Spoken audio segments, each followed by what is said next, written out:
Сабалар хайыр Киевте саат 7:30 бүгін Қырым ышғалынан 722 күні эфирде заман студияда Шевкет Аматулаев чалышмақта. Қырымда кенеде тентувлер, сабадан олар Ахмеджитеке Курци қасабасында башланды. Бұл ақта өз Facebook сайфесінде адвокат Эмиль Курбединов білдірді. Кімлерде вей не себептен тентувлер кечірілгені аляда белі дегел. 18 инсан елек олды, ең азындан 68-і яраланды. Анкара мерkezінде парламент ве меркези арби штаб янында теракт yüz берді. Бомбанен толы араба қырмызы чыраққа тоқтаған арбилер автобусынен чатышты. Бірі-бір артындан 2 автобус тұрайды. Нәтижеде патлав yüz берді. Штатлар білдіргенне көре патлав оқадар күчле олды ке сесі шерінің дигер көшілерінде ештілген. Түркия акимиеті бүкінлері да азырланған терактлар ақында тенбейледі.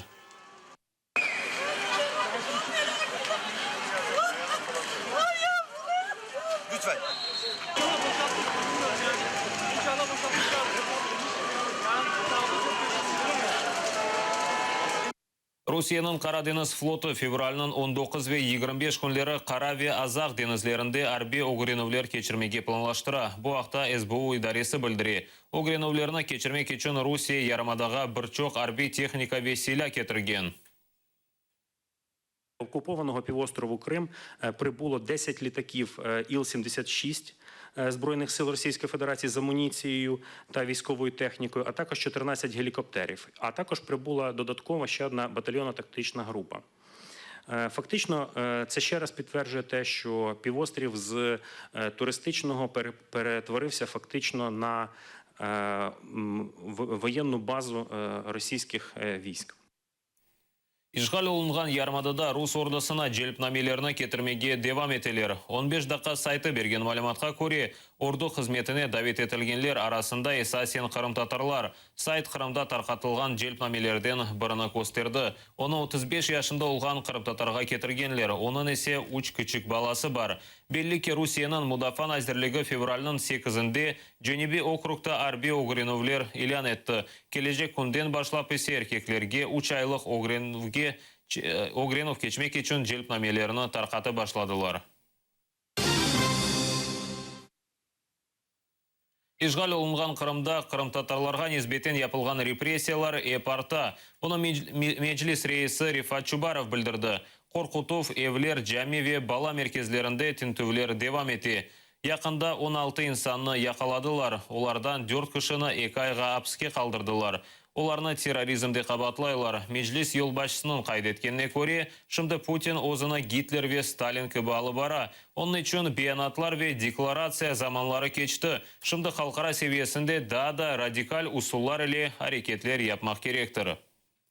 Обговорювати терміново посилення міжнародних санкцій щодо Росії, винесення цього питання на обговорення в Раду, на засідання Ради безпеки Організації Об'єднаних Націй, для того, щоб просто запобігти, можливо, комусь здається таким дуже надуманим нашим страхам, але ми бачимо, що воно до того йде, для того, щоб запобігти більшому злочину, який готується в Криму. Я ще раз хочу сказати, цей злочин ми бачимо як витіснення кримських татар повністю. Авропа бірлігі ишғал етілген Қырымда қырым-татарлар үшін қасеветлене. Авропа шурасында ярмадада ишғалжы акиметі қанунсыз шекілде кечірген тентуфи апске алынувларны тенқит етті. Заява так званого прокурора Криму про можливу заборону Меджлісу кримсько-татарського народу і також ці обшуки і затримання кримсько-татарських активістів, до яких дійшло при кінці минулого тижня. І ми сприймаємо ці події дуже стривожено, бо для нас це означає, що відбуваються системні порушення основних прав і свобод мешканців Криму, України. І ми як таке засуджуємо ці події, засуджуємо незаконне утримання під арештом, засуджуємо також ці заяви, якими пропонується делегалізувати Меджліс.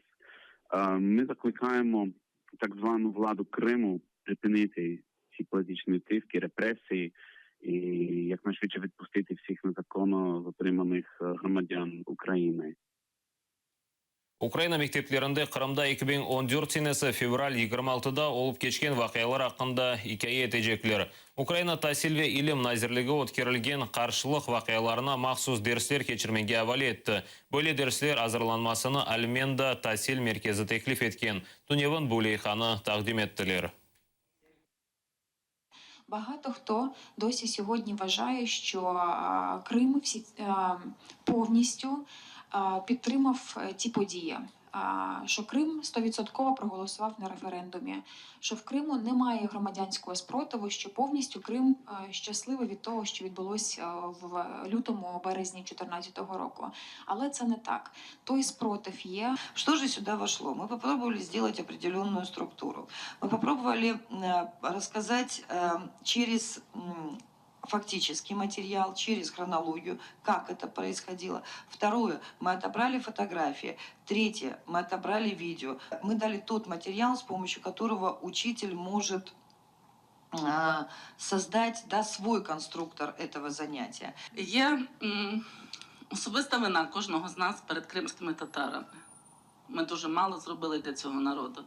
Ми дуже пізно визнали їх корінним народом цієї їхньої землі. І показали той спротив людей, які, ризикуючи життям, відстоювали свою гідність, свою свободу, свою честь, ну, зрештою, і нашу з вами гідність нашої держави. Сықлашқан ұжымлар себебінден ато зонасында олған Маринка сыңыр кечтіні арабалар үшін қапаттылар. Рус жинкеверлері барышық вазиетіні бозмаға девам етелер. Кечкен күн девамында жинкеверлер 24 кере атеш açқанлар. Маринка живарында душманлар 82 ве 120 мм минометларына құланалар. Бұне берабер Украин позициялары тарафына жинкевер группалары да сық-сық келі башлаған. После боя вони запрашують вже перемир'я, хоча самі починають бой. Получають піздюлей, а потім вони починають потихоньку через штаби АТО, через штаби бригади. У нас тишину, давайте перемир'я запрашують. А для чого? Ну, щоб потім своїх, вони ранених, постійно в них багато там ранених, убитих. Тобто не раз наблюдали в тепловізорі пацани після бою, як ночами їх збирають, ходять. Ну, по кускам збирають.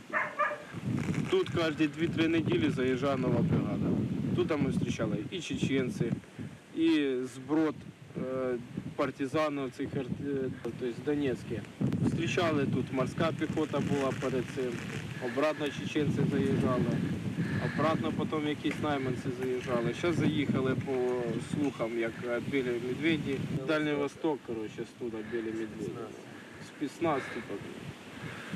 Фіксували їхню техніку, і САУшка, і танки, БМП, БТРи, гради. Да, буквально техніку ми чули 1,5-2 кілометри максимум. Бували, виїжджали, БМП працювали по нашим позиціям, тобто швидко затикнули, є ще. Кирич сакинлері yüksek коммуналь төлевлеріне шикает етелер. Айтқанларына көре ай-айдан сыжақ үшін төлевлер көлемі артмақта. Сакинлер емінлер сыжақ кетірген борулар ачық олғаны үшін олар сыжақ тұтмайлар. Шу себептен жойылған сыжаққа да сакинлер төлемеге мечбурлар. За декабрь я заплатила за потребленное тепло 900 рублей. В январе я заплатила за потребленное тепло 1800 рублей. В связи с этим наша претензия заключена в одном единственном вопросе. За чей счет банкет, господа? И на сегодняшний день мы хотим задать вопрос господам руководителям. Почему, на каком основании они не видят проблему, которая находится у них под носом? Позволяет так бесцеремонно залазить в карманы потребителей. Платить очень и очень сложно. Тяжело, потому что с каждым месяцем нарастает в 3 раза больше. Не то, что там на какой-то небольшой процент, а в 3-4 раза. Отопление просто невозможно. Вот такая погода, видите, солнечная. Можно немножко прикрыть заслонку. Вот, приходится самому идти, регулировать, прикрывать. Вот. Чтобы люди меньше платили, потому что много очень накладно. Пенсия у кого 7 тысяч, у кого 8. Қырымда нам қазанған артист Қырым ансамблінің ойыншысы Майя Анафиеваның Ахмеджеті өткерілген ижади ақшамы аншлаг еле кетішті. Профессионал усталығы, күчлі табиат ве энергиялы толы чықышлар ойыншының ве оның талебелері тарафындан тақдим етілді.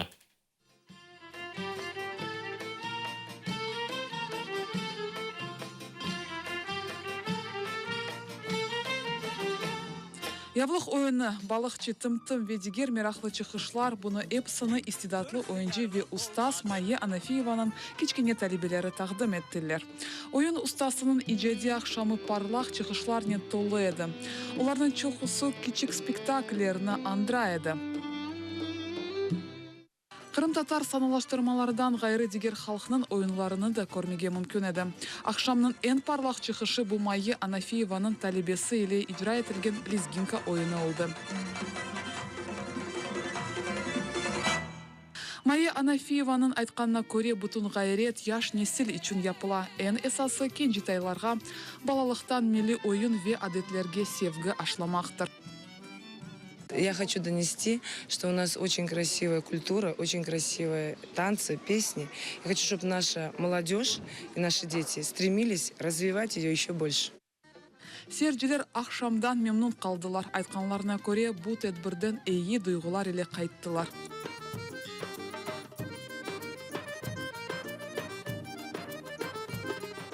Майя Ханум, она настолько их заинтересовывает, что они... Все, если ребенок даже не хотел ходить, он первый раз пришел, все, его уже невозможно оттуда забрать, он все, он хочу, и все, и буду заниматься. Вроде она и строго с ними, но в то же время она отдает всю свою душу детям. И не знаю, сколько у нее силы, сколько у нее энергии заниматься. У нее же очень много детей, это детей 200, наверное, точно.